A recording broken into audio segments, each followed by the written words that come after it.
ദുരുപദേശം എന്ന വിഷയത്തിന്റെ തുടർച്ചയെന്നോണം വീണ്ടും ആ ചോദ്യം തന്നെ ചോദിക്കുകയാണ്.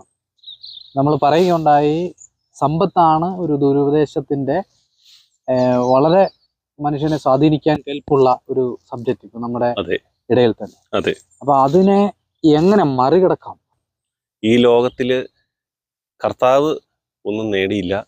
ഈ ലോകം നമ്മളെ പകയ്ക്കുമെന്നാണ് പറഞ്ഞിട്ടുള്ളത്. ലൗകികന്മാരായിട്ടുള്ള ഉപദേശകർ ലൗകികമായത് ലോകത്തിൽ നിന്നെടുത്ത് സംസാരിക്കുമ്പോൾ ലൗകികന്മാരത് കേൾക്കുമെന്ന് പറയുന്നു. അപ്പോൾ ഈ വിഷയങ്ങളിൽ, ഈ ലോകത്തിലെ വിഷയങ്ങൾ കൊണ്ടാണ് നമ്മുടെ ആരാധനയും നമ്മുടെ ഭക്തിയും ഉണരുന്നതെങ്കിൽ അത് തെറ്റായിട്ടുള്ള ഒരു സ്ഥലത്തു നിന്നാണ് വരുന്നതെന്ന് നമുക്ക് മനസ്സിലാക്കാം. ഈ ദുരുപദേശകരെ ശരിക്കും മനസ്സിലാക്കാനായിട്ട് സമ്പത്തിനെ പറ്റി വചനം എന്ത് പറയുന്നു എന്ന് നമ്മളൊന്ന് പഠിച്ചാൽ നമുക്കത് മനസ്സിലാകും. പ്രത്യേകം വചനം പഠിച്ചാൽ നമുക്ക് മനസ്സിലാകുന്നത്, ഈ സമ്പത്തിനാൽ വഞ്ചിക്കപ്പെട്ടു പോയ ഒരാൾ പോലും തിരിച്ചു വന്നിട്ടില്ല. ശൗല് അമ്മോന്യരെ തോൽപ്പിച്ച് അവരുടെ വസ്തുക്കളെല്ലാം എടുക്കുന്നുണ്ട്. അതിനെല്ലാം നിർമൂലനാശം ചെയ്യാനായിട്ട് പറഞ്ഞപ്പോൾ ശൗലിന് അത് എടുക്കാനാണ് തോന്നിയത്.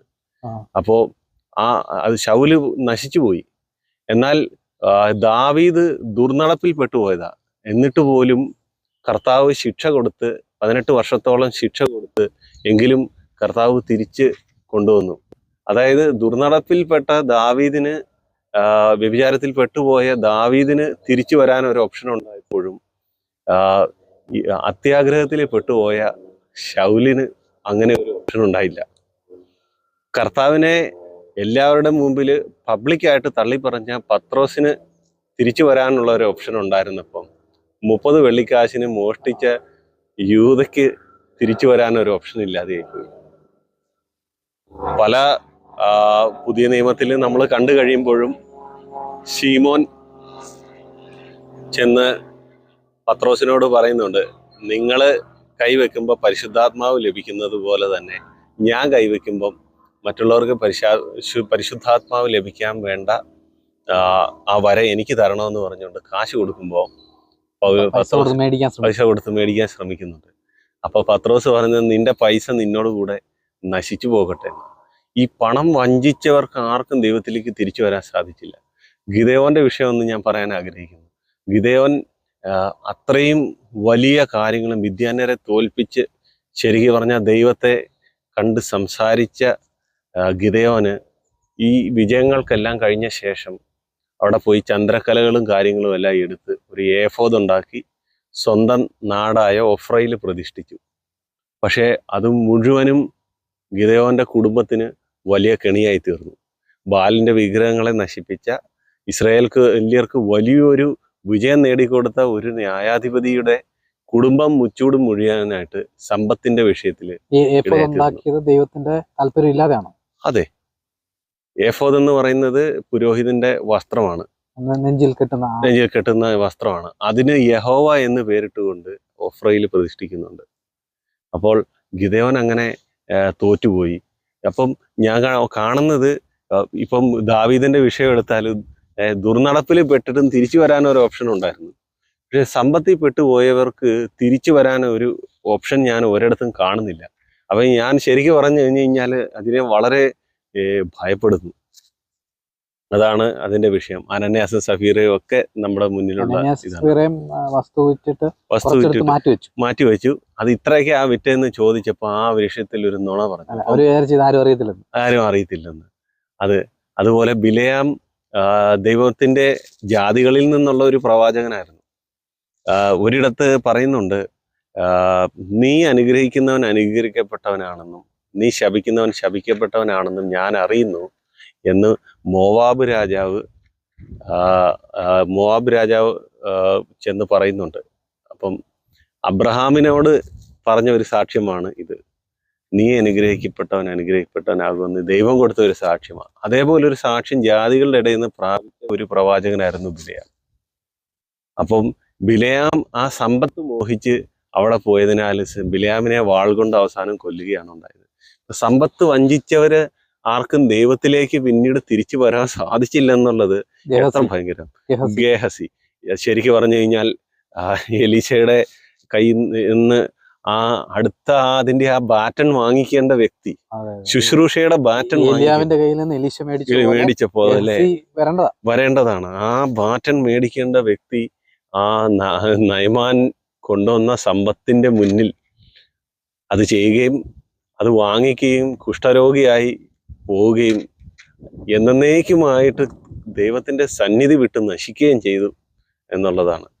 അപ്പോൾ ഞാൻ വളരെ ഭയപ്പെടുന്ന ഒരു വിഷയമാണ് സമ്പത്തിന്റെ വിഷയം. നമ്മൾ അങ്ങനെ തന്നെ അതിനെ കാണണം. ഇതിൽ നിന്ന് ഈ ഒരു വേർതിരിവ് എന്ന് പറയാൻ പറ്റുമോ? കാരണം നിലവിൽ സമ്പത്ത് ഉള്ളവര് ഉണ്ട് ഇഷ്ടം പോലെ. അബ്രഹാമിനെ ഒക്കെ അങ്ങേറ്റം അനുഗ്രഹിച്ചു, ജോസഫിനെ അങ്ങേറ്റം മന്ത്രി വരെ ആക്കി. അപ്പം ആ ഒരു സ്ഥിതി നിൽക്കുമ്പോൾ തന്നെ അതിന്റെ ഒരു മറുവശത്തെ ഇത് എങ്ങനെ അതിനെ ഒന്ന് ഡിഫൈൻ ചെയ്യാൻ പറ്റും, ഈ രണ്ടിന്റെ വ്യത്യാസത്തെ? ശരിക്കും പറഞ്ഞു കഴിഞ്ഞാല് ഇതിനെ നമുക്ക് വ്യത്യാസപ്പെടുത്താൻ സാധിക്കുന്നത് ഹൃദയത്തിന്റെ ഉള്ളിലെ സിംഹാസനത്തിൽ ഇരിക്കുന്നത് ആരാണ് എന്ന് നോക്കിയാൽ മതി. ഹൃദയത്തിന്റെ ഉള്ളിലെ സിംഹാസനത്തിൽ കർത്താവിന് കോമ്പറ്റീഷൻ ഇഷ്ടമല്ല. ഹൃദയത്തിന്റെ ഉള്ളിലെ സിംഹാസനത്തിൽ കർത്താവ് മാത്രമേ ഇരിക്കാൻ സാധിക്കൂ. നമുക്ക് ഈ കാര്യം ശരിക്കും പറഞ്ഞു കഴിഞ്ഞാൽ ഞാൻ മത്തായി ഒരു ഭാഗം വായിച്ച് മാത്രം മത്തായി വായിച്ച് ഞാൻ ആ കാര്യം ഒന്ന് തെളിയിക്കാനായിട്ട് ആഗ്രഹിക്കുക. നമുക്ക് കർത്താവ് തന്നെ പറയുന്നുണ്ട്, നിന്റെ നിക്ഷേപം ഉള്ളിടത്താണ് നിന്റെ ഹൃദയം ഇരിക്കുന്നത്. ഒന്നുകിൽ നിനക്ക് സ്വർഗത്തിലെ നിക്ഷേപം എടുക്കാം, ഇല്ലെങ്കിൽ നിനക്ക് ഈ ലോകത്തിലെ നിക്ഷേപം എടുക്കാം. പക്ഷെ ഹൃദയം ഇരിക്കുന്നത് അവിടെയാണ്. നമുക്ക് ശരിക്കും പറഞ്ഞാൽ ധനികനായ പ്രമാണിയെപ്പറ്റി ഞാനൊന്ന് വായിക്കാൻ ആഗ്രഹിക്കുകയാണ്. ധനികനായ പ്രമാണി, ദ റിച്ച് യങ് റൂളർ എന്നാണ് ഇംഗ്ലീഷിൽ പറയുന്നത്. ശരിക്കും ഒരു ഭരണാധികാരി എന്ന് പറയാം. അനന്തരം ഒരുത്തൻ വന്ന് അവനോട്, ഗുരു, നിത്യജീവനെ പ്രാപിക്കാൻ ഞാൻ എന്ത് നന്മ ചെയ്യണം എന്ന് ചോദിച്ചതിന് അവൻ അതിന് ഉത്തരം പറയുന്നുണ്ട്, ഇന്ന കാര്യങ്ങൾ ചെയ്യണം എന്ന് ചോദിക്കുന്നുണ്ട്. അപ്പം യേശുക്രിസ്തു പറയുന്നത്, എന്നോട് നന്മയെക്കുറിച്ച് ചോദിക്കുന്നത് എന്ത്? നല്ലവൻ ഒരുത്തനേ ഉള്ളൂ, ജീവനിൽ കടപ്പാൻ ഇച്ഛിക്കുന്നുവെങ്കിൽ കൽപ്പനകളെ പ്രമാണിക്കുക എന്നവനോട് പറഞ്ഞു. അപ്പോൾ ഇയാൾ തിരിച്ചു ചോദിക്കുന്നു, ഏവ എന്നവൻ ചോദിച്ചതിന് യേശു, കൊല ചെയ്യരുത്, വ്യഭിചാരം ചെയ്യരുത്, മോഷ്ടിക്കരുത്, കള്ളസാക്ഷ്യം പറയരുത്, അപ്പനെയും അമ്മയെയും ബഹുമാനിക്കുക, കൂട്ടുകാരനെ നിന്നെ പോലെ തന്നെ സ്നേഹിക്കുക എന്നിവ തന്നെ. യൗവനക്കാരൻ അവനോട്, ഇവ ഒക്കെയും ഞാൻ പ്രമാണിച്ചു പോരുന്നു, ഇനി കുറവുള്ളത് എന്ത് എന്ന് പറഞ്ഞു. അപ്പം ആ ചെറുപ്പക്കാരൻ തന്നെ പറ്റി തന്നെ വളരെ മിടുക്കനായിട്ട് തന്നെ കരുതി വന്നിരിക്കുകയാണ്. എന്നിട്ട് പറയും, ഇതെല്ലാം ഞാൻ എൻ്റെ ചെറുപ്പം തൊട്ട് ചെയ്തു വരിക, എനിക്കിനി എന്നാ കുറവുള്ളത്. അപ്പം യേശു അവനോട്, സദ്ഗുണപൂർണനാകുവാൻ ഇച്ഛിക്കുന്നുവെങ്കിൽ നീ ചെന്ന് നിനക്കുള്ളത് വിറ്റ് ദരിദ്രർക്ക് കൊടുക്കുക, എന്നാൽ സ്വർഗത്തിൽ നിനക്ക് നിക്ഷേപം ഉണ്ടാകും, പിന്നെ വന്ന് എന്നെ അനുഗമിക്കുക എന്ന് പറഞ്ഞു. യൗവനക്കാരൻ വളരെ സമ്പത്തുള്ളവനാകിയാൽ ഈ വചനം കേട്ടിട്ട് ദുഃഖിച്ചു പോയിക്കളഞ്ഞു. യേശു തൻ്റെ ശിഷ്യന്മാരോട്, ധനവാൻ സ്വർഗരാജ്യത്തിൽ കടക്കുന്നത് പ്രയാസം തന്നെ എന്ന് ഞാൻ സത്യമായി നിങ്ങളോട് പറയുന്നു. ധനവാൻ ദൈവരാജ്യത്തിൽ കടക്കുന്നതിനേക്കാൾ ഒട്ടകം സൂചിക്കുഴയിലൂടെ കടക്കുന്നത് എളുപ്പം എന്നും ഞാൻ നിങ്ങളോട് പറയുന്നു എന്ന് പറഞ്ഞു. അപ്പോൾ യേശു ശരിക്കു പറഞ്ഞു കഴിഞ്ഞാൽ ആ പറഞ്ഞ എല്ലാ കൽപ്പനകളും പ്രമാണിക്കുമ്പോൾ തന്നെയും ഉള്ളിൽ രാജാവായി വാണുകൊണ്ടിരിക്കുന്നത് ആ ചെറുപ്പക്കാരൻ്റെ ഉള്ളിൽ തൻ്റെ സമ്പത്തും തൻ്റെ പവറും ഒക്കെയാണ്. അപ്പം യേശുക്രിസ്തു പറയാണ്, എന്നെ അനുഗമിക്കാൻ പറയുമ്പം എന്നെ നിന്റെ ഉള്ളിൽ കയറ്റാനാണ് യേശുക്രിസ്തു ശരിക്കും ഉദ്ദേശിക്കുന്നത്. നിന്റെ ഹൃദയസിംഹാസനത്തിൽ ഈ ലോകത്തിന്റെ സമ്പത്തല്ല ഇരിക്കേണ്ടത്, ഞാനായിരിക്കേണ്ടത് എന്നാണ് യേശു പറയുന്നത്. അപ്പോൾ പുറമേ കാണുമ്പോൾ ആ ധനികനായ പ്രമാണി ന്യായപ്രമാണത്തിന്റെ എല്ലാ വസ്തുതകളെയും പ്രമാണിക്കുമ്പോൾ തന്നെയും അതിൽ തന്നെ തനിക്ക് നിത്യജീവന് കൊടുക്കാൻ പ്രാപ്തമായ ഒരു വിഷയമായി നമ്മൾ കാണുന്നില്ല. യേശുക്രിസ്തു ഉള്ളിൽ ചെന്ന് ആ സിംഹാസനം ഇരിക്കുമ്പോഴാണ് ശരിക്കും പറഞ്ഞു കഴിഞ്ഞാൽ നമ്മൾ നിത്യജീവനിൽ കടക്കുകയുള്ളൂ. അതുകൊണ്ടാണ് ശരിക്കും വേറൊരിടത്ത് പറയുന്നുണ്ട്, യേശു അവനെ തിരിഞ്ഞ് സ്നേഹിച്ചു എന്ന വാക്ക് ഇതിൻ്റെ തന്നെ മറ്റ് സുവിശേഷങ്ങളിൽ പറയുന്നുണ്ട്. കർത്താവ് വളരെ സ്നേഹത്തോടെയാണ് പറയുന്നത്, ശരിയാണ്, നീ കൽപ്പനകളെല്ലാം അനുസരിക്കുന്നുണ്ട്, പക്ഷെ നിന്റെ കുറവ് ഇതാണ്, നിന്റെ ഹൃദയസിംഹാസനത്തിൽ ഞാൻ കയറി എന്നിരിക്കുമോ അന്ന് നീ സദ്ഗുണപൂർണനാകും എന്നാണ് പറയുന്നത്. അപ്പം ഈ വേറൊരു കാര്യം പറയുന്നത്, ധനവാൻ ദൈവരാജ്യത്തിൽ കടക്കുന്നതിനേക്കാൾ ഒട്ടകം സൂചിക്കുഴയിലൂടെ കടക്കുന്നത് എളുപ്പം എന്ന് പറയുന്നുണ്ട്. അപ്പൊ പലവരും പറയുന്നുണ്ട്, സൂചിക്കുഴ എന്ന് പറയുന്ന ഒരു പ്രത്യേക ദ്വാരമുണ്ട്, അതിലൂടെ ഒട്ടകം കടക്കാൻ ബുദ്ധിമുട്ടാണ്, അതാണ് ഉദ്ദേശിക്കുന്നത്. ഞാൻ അങ്ങനെ അന്വേഷിച്ചെങ്കിൽ എനിക്ക് അങ്ങനെ ഒന്നും കാണാൻ സാധിച്ചിട്ടില്ല. ഒരുപാട് വേദപണ്ഡിതന്മാർ പറയുന്നത് ശരിക്കും ആ സൂചിക്കുഴ എന്ന് പറയുന്ന സാധാരണ നമ്മൾ കാണുന്ന സൂചിക്കുഴയിലൂടെ തന്നെ ഒരു ഒട്ടകം, അർത്ഥം ഉള്ളില് ധനമിരിക്കുന്ന ഒരു മനുഷ്യനെന്ന് പറഞ്ഞാൽ സൂചിക്കുഴയിലൂടെ കടക്കാൻ നോക്കുന്ന ഒട്ടകമാണെന്ന അർത്ഥത്തിൽ തന്നെയാണ്. അതായത് ഉള്ളില് അകത്തിരിക്കുന്നത് കർത്താവല്ല സിംഹാസനം വിരിച്ചിരിക്കുന്നതെങ്കിൽ അവിടെ നിത്യജീവനിൽ കടക്കയില്ലെന്ന് തന്നെ കർത്താവ് വളരെ ഇവിടെ പറയുകയാണ്. അതുകൊണ്ടാണ് ശിഷ്യന്മാര് വിസ്മയിക്കുന്നതും എന്നാൽ സ്വർഗരാജ്യത്തിൽ കടപ്പാൻ ആർക്ക് കഴിയുമെന്ന്. കാരണം ധനവാനായവരുടെ മാത്രം വിഷയമല്ല, പണം ആവശ്യമുണ്ട് എന്നത് എല്ലാവർക്കും അറിയാം, ശിഷ്യന്മാർക്കും അറിയാം, പാവപ്പെട്ടവരായ ശിഷ്യന്മാർക്കും അറിയാം. അപ്പോൾ അതുകൊണ്ടാണ് അവർ പറയുന്നത് ആർക്ക് കഴിയുമെന്ന്. അന്നേരമാണ് പറയുന്നത് മനുഷ്യനാൽ അസാധ്യമെങ്കിലും ദൈവത്താലാണ് സാധ്യമെന്ന് അവർക്ക് പഠിപ്പിച്ചു കൊടുക്കുന്നത്. ഇതില് മനസ്സിലായി, ഇതിന് ഭയങ്കര ആഴമുള്ളൊരു കാര്യമാണ്. അതെ, ഈ നമ്മൾ ക്രിസ്തുവിനെ ഒഴിച്ച് ബാക്കി ഒന്നിലും സ്ഥായിയായ ഒരു ചിന്ത വെക്കാൻ പാടില്ല.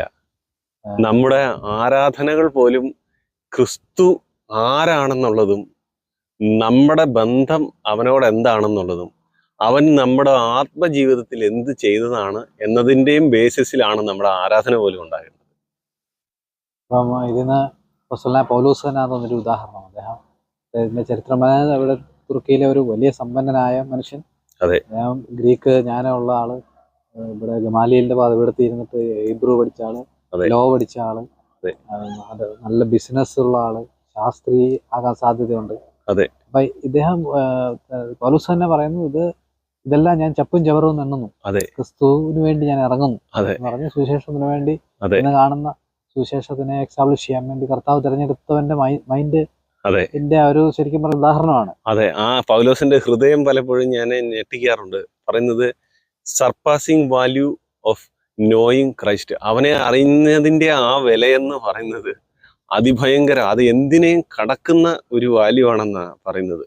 സർപ്പാസിങ് വാല്യൂ ഓഫ് നോയിങ് ക്രൈസ്റ്റ്. അതുകൊണ്ടാണ് എനിക്ക് ബാക്കിയുള്ളതെല്ലാം ചപ്പും ചവറും.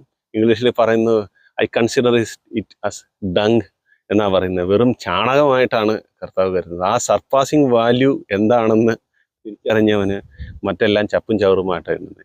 ഈ ലോകത്തിൽ ധനം വേണോ? ധനം വേണം, പക്ഷേ അത് ജീവിക്കാൻ വേണ്ടിയിട്ടാണ്. പക്ഷേ ഹൃദയസിംഹാസനത്തിൽ ഇരിക്കേണ്ടത് നമ്മുടെ കർത്താവാണ്. ഹൃദയസിംഹാസനത്തിൽ നിന്ന് അവനെ വലിച്ച് മാറ്റുന്ന എന്ത് കാര്യവും നമുക്കൊരു വിഗ്രഹമാണ്. അത് നമ്മുടെ നിത്യജീവനിൽ എത്തിക്കില്ല.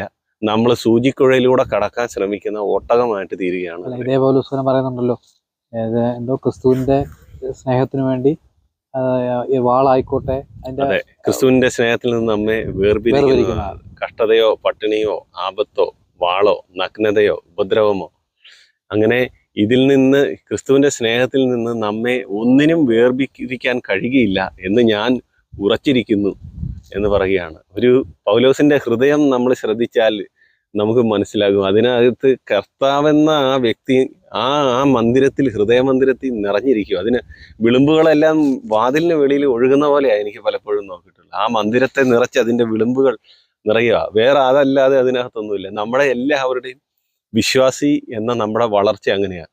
കർത്താവ് അങ്ങനെ ഉള്ളിൽ വളർന്ന് ആ മന്ദിരത്തെ, ആ വസ്ത്രത്തിൻ്റെ വിളിമ്പുകൾ നിറച്ച് അത് ഓവർഫ്ലോ ചെയ്യണമെന്നാണ് ഞാൻ ആഗ്രഹിക്കുന്നത്.